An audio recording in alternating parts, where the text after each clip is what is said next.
Hi, another morning video going through the short box. I don't have long boxes because they're too much hassle to move around. I built some wooden boxes myself for some of my comic books, but I need to build a whole system. But that's a different video. We're starting off light, or maybe not so light, with a beautiful John Byrne comic book, Star-Lord, Terry Austin inking John Byrne. I think that Terry Austin inking John Byrne is the perfect John Byrne. I think when he went off solo later on in his career, as he's doing now,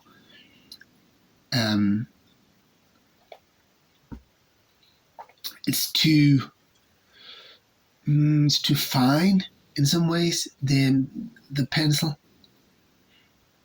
Terry Austin sort of took John Byrne, he's like a god in this business, and like brought him down to earth so we could understand and appreciate the art. This is just beautiful art. And this is Chris Claremont writing, Michael Golden, Glenys Vane, and Tom sorry, I've never pronounced this before, or Sekowski. This is a great book. I have no idea if it's worth anything. I don't care because I like it. I'm not in this for the money.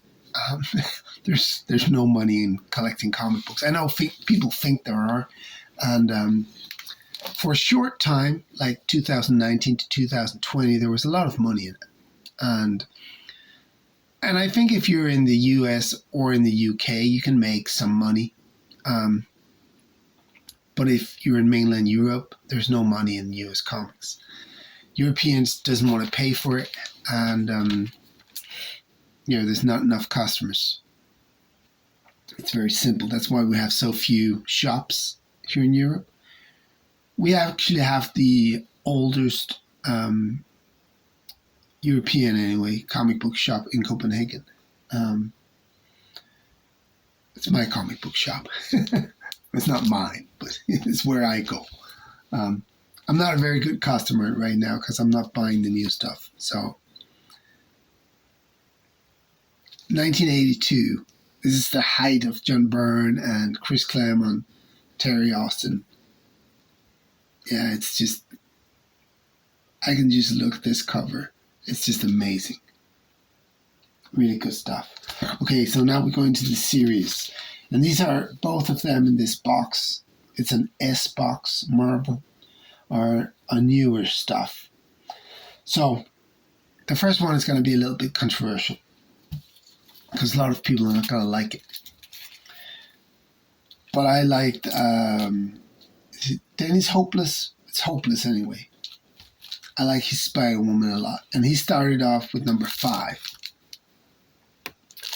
So I don't have 1 to 4. I have the Millimanar cover, which I can't remember which that is.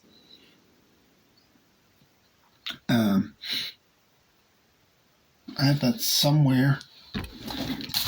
It's down here. Just doubles of some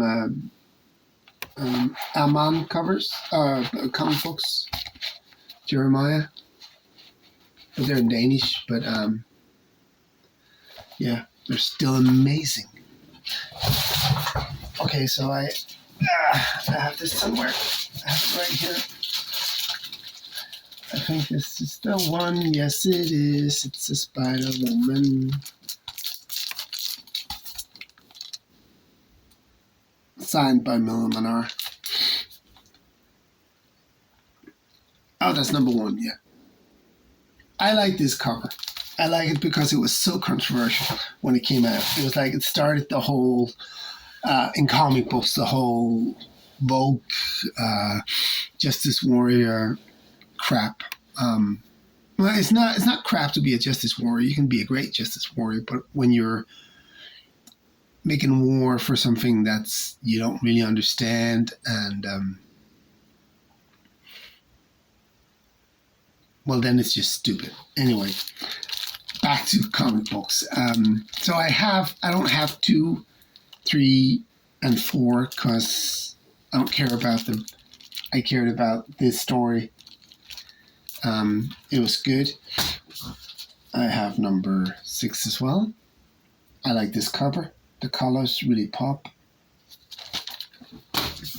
Number 7.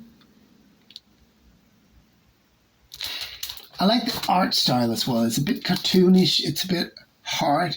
I like this cover as well. I like covers with colors.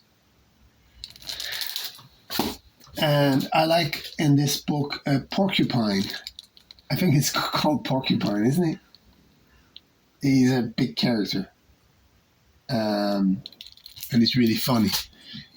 Well written. Okay. This was good. Now,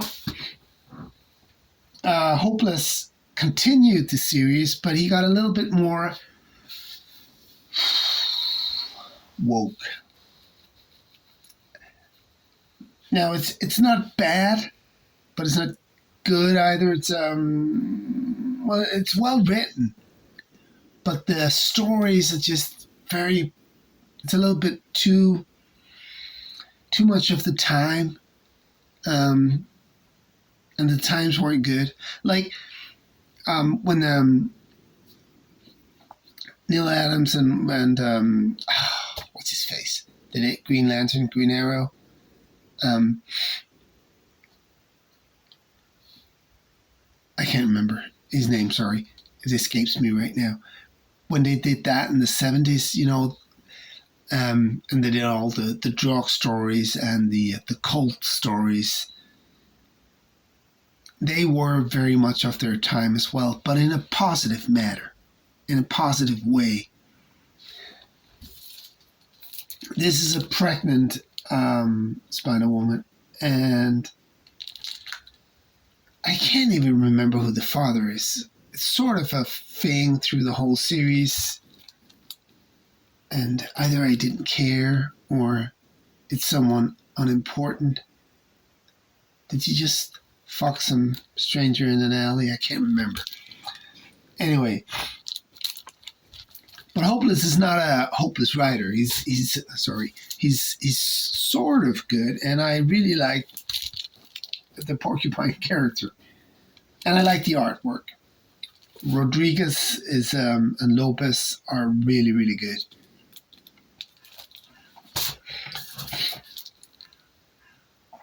Yeah.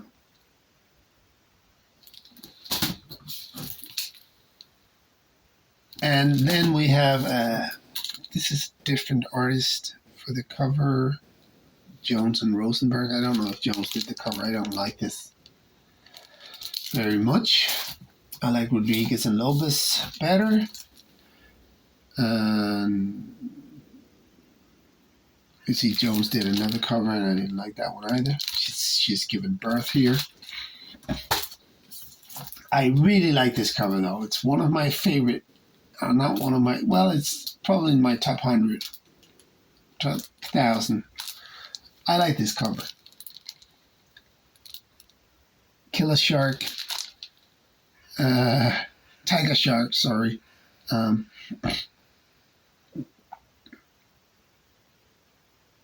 It's really inventive.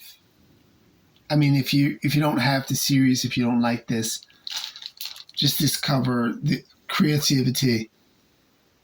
I think this is. It's back to Rodriguez and Lopez, and this is just a great cover.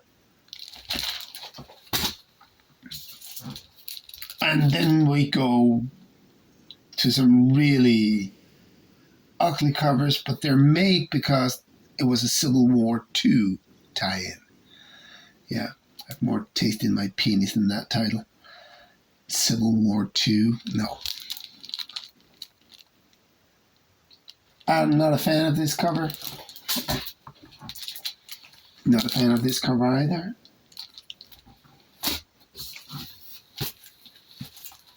Nor of this, and the story is not very good. But then Rodriguez and Lopez are back. No, sorry, it's Walker. But it's sort of the same style. I sort of like this cover. It's sort of old school. But then this cover is really cool. Is that oh, they had the Marvel Now. Jesus. Fish and Rosenberg. Beautiful cover, right? The Hobgoblin. I love the Hobgoblin. He's a great villain. And this cover here is it's Fish and Rosenberg. Oh, they did really good covers as well. I like blue. Blue's my favorite color. There's a lot of glare in this, I know. But look at that. That's really good. This is sort of fun as well. The old sock'em.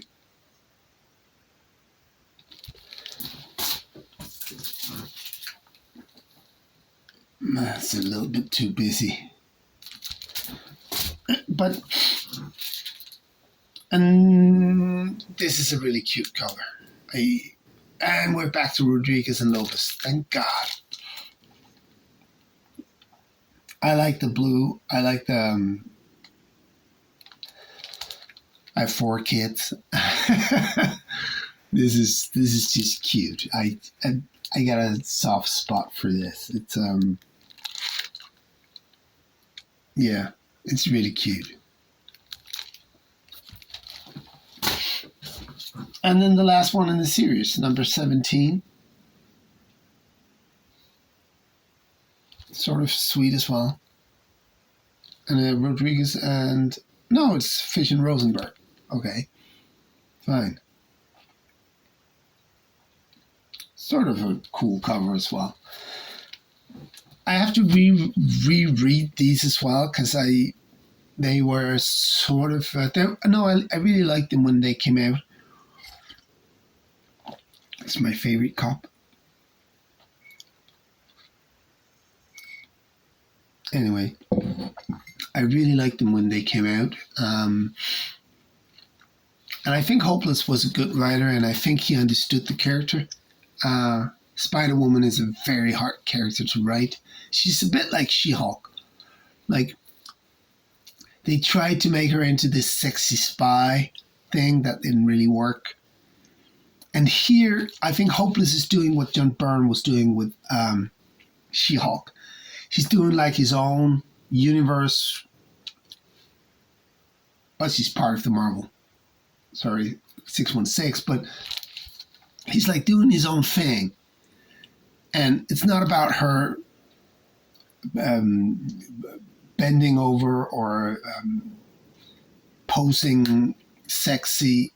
It's just about a character on a journey. And that's what makes this really good. Though,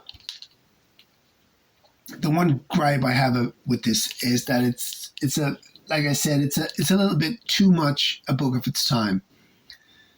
It's a little too sharp on the women are better than men that whole stint we're still dealing with. I don't think men are better than women. I don't think women are better than men. Some women are better than some men, and some men are better than some women. Come on. It's a stupid fucking discussion. But I do think that this is like She-Hulk. This is a book about a great female character, well written, and it's not about her again bending over or having crazy sexy poses every panel, which is fine. You can have that, it's not my thing, but some people like it, and that's fine. And if you like that, then this book is not for you. This book, the essence of this book is this. I think Hopeless had just become a father. when he wrote this. Oh, this is number 5. They're not in order. I'm sorry. Still a great cover. Okay, so that was Spider-Woman. I recommend that. Like the She-Hulk, not the Byrne She-Hulk, but the what was the guy's name? What was the writer's name? Soule. Charles Soule, I think it is. I think Charles did a great job writing a female character as well. Of course, She-Hulk is sexy in a different way than Spider-Woman is. Like, Spider-Woman is not sexy. It's not about... She's not sexy at all.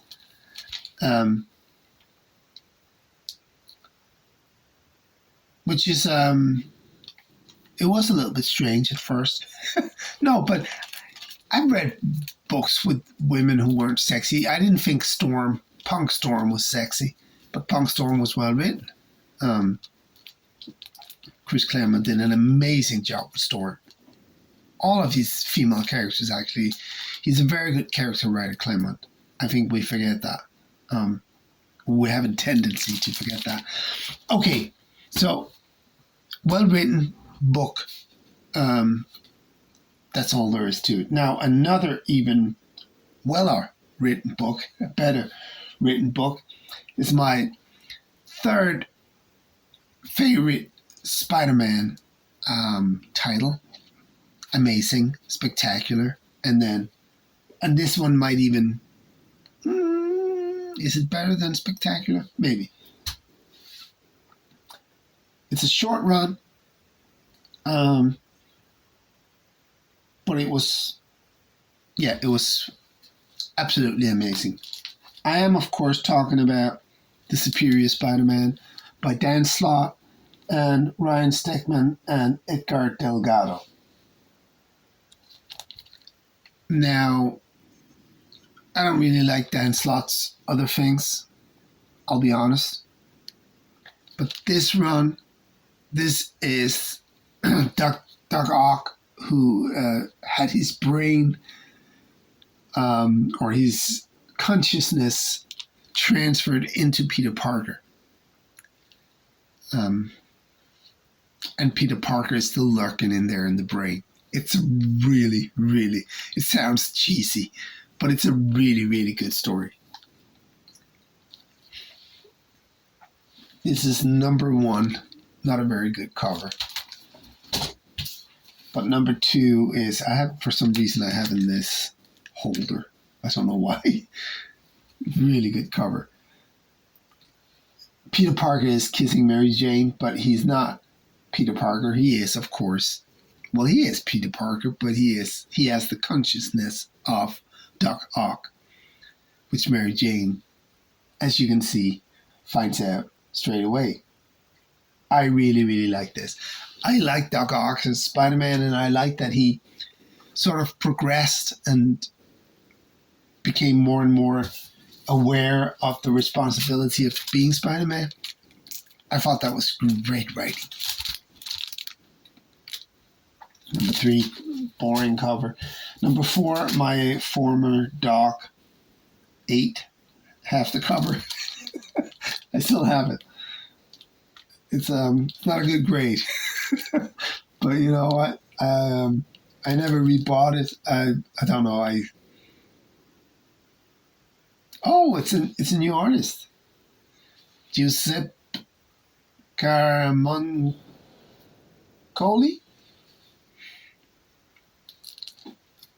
Anyway, the artwork is great in these. Number 5. The covers are a little bit boring. But don't let that... 6. You know what? The covers are so boring. This is good. This is, again, like the Tiger Shark with the Spider-Woman. This is one of my favorite covers. Or modern favorite covers, I'll say.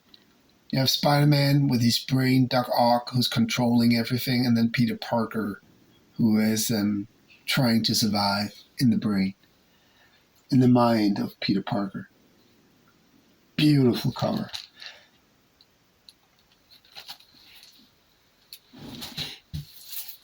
And these covers are just boring. I couldn't remember they were so boring. Of course, this is Peter Parker being trapped inside Doc Ock's mind. Throughout this series, Peter Parker is trying to break free. Oh my God, they're so boring. It's just like slog like this. There's nothing to it. But when all is said and done,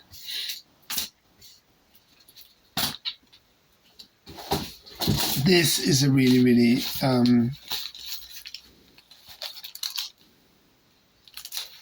good series, and it ends with issue 31. And I like that he didn't take it any further. I like that he didn't keep it going, and we needed Peter Parker, of course, to be back in control of Spider-Man.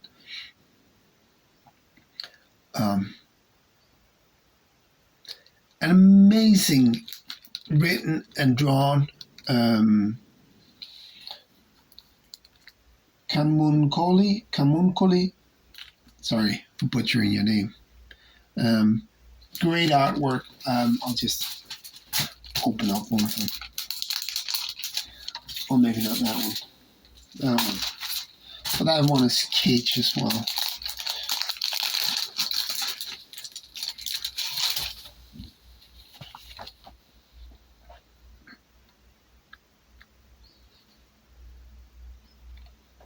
No, the artwork in this one isn't that good.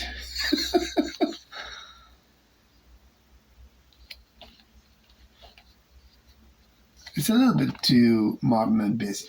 But, okay, so the story is really good. The covers are bad, the artwork is boring, but the stories are really good. I really enjoyed this series. It's from 2014. 2014 was a good year in comic books. It's been a while since I've really, been looking forward to going to the comic book shop and picking up a new issue, or,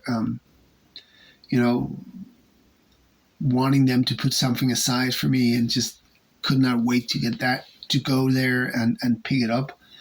Because nowadays, the modern stuff is just, was Gail Simone taking over Uncanny X-Men? Jesus, Mother of God, what a bad choice. Gail Simone is a terrible writer, in my mind. I'm sorry, but nothing good has ever been produced from that person. Yeah. So that was it. Just a short run. This Star-Lord is just so beautiful. If you can pick it up like where just the cover needs to be sort of nice, because it's just really nice to look at, I would definitely get this. I don't think it's worth anything, and it doesn't matter. Or it might be because Guardians of the Universe, but who cares? Look at that. I mean, the uniform, the suit. It's really cool. And the goggles and the star. It's a bit like Nova.